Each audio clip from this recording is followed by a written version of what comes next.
থেকে আসসালামু আলাইকুম। আমার মাংসের তরকারিটা হয়ে গিয়েছে, দেখি ভাত রান্নাও হয়ে গেল।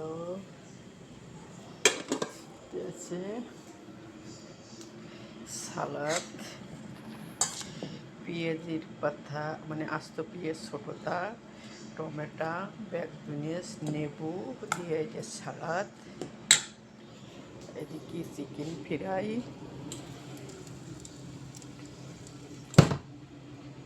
রাইতে খাওয়ার আমার জন্য আছে খিচুড়ি।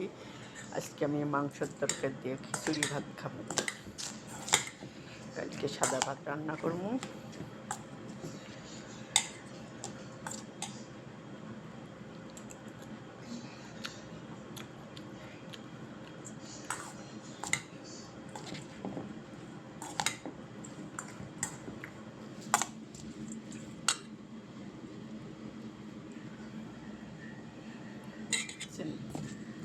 সালাদ